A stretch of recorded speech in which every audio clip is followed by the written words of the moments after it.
মৃত্যু তোমার চোখের নড়াচড়া বন্ধ করে দিবে। মৃত্যু তোমার কানের শ্রবণ শক্তি স্তব্ধ করে দিবে।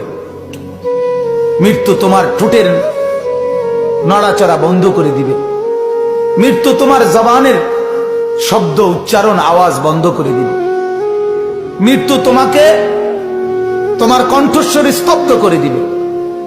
মৃত্যু তোমার জিহ্বার সব স্বাদ বিনষ্ট করে দিবে। অচিরেই রূহ চলে যাবে, আর কিছুই থাকবে না তোমার।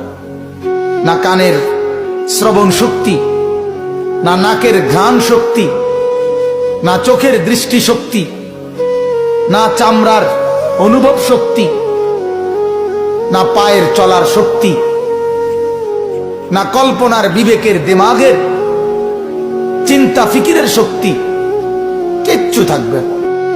আল্লাহর নবী এটাই বলছেন, সব কিছু নষ্ট করে দেয়, মিনিটে স্তব্ধ করে দেয় যেই জিনিস, সেই মৃত্যুকে বারবার স্মরণ করো, বারবার স্মরণ করো, বারবার স্মরণ করো। তো ভাইয়ারা, আপনাদের কিছু মূল্যবান কথা শেয়ার করতে চাই।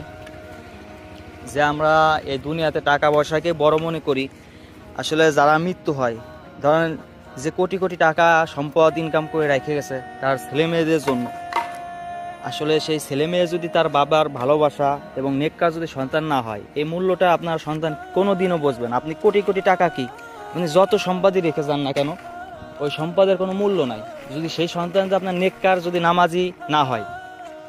আসলে একজন মৃত্যু যদি বরণ করে, তারপরে তার আমল আর কি সম্পূর্ণ বন্ধ হয়ে যায়, কিন্তু তিনটা আমল আর কি খোলা থাকে। সেই তিনটা আমল হচ্ছে, এক নম্বর হচ্ছে তার নেককার সন্তান।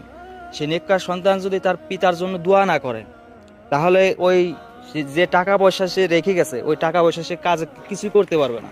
আর একটা হচ্ছে আপনার দুনিয়াতে সে দান, আরেকটা হচ্ছে দুনিয়াতে যে দান করবে, তার সন্তান নেককার সন্তান হলে তো অবশ্যই দান করবে, তার দানে তার কবরে সওয়াব আর কি পৌঁছায় যাবে।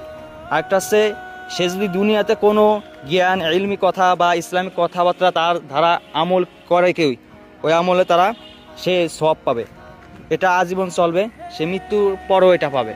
তো ভাইয়েরা, আপনাদের কাছে এই মূল্যবান কথাটা পৌঁছে দিতে চাই যে আপনার সন্তানকে আপনি অবশ্যই, যদি বেঁচে থাকেন, অবশ্যই আপনার সন্তানকে দ্বীনি জ্ঞান ইলমি কথাবার্তা আপনি শিখাবেন এবং মাদ্রাসায় দেওয়ার চেষ্টা করবেন।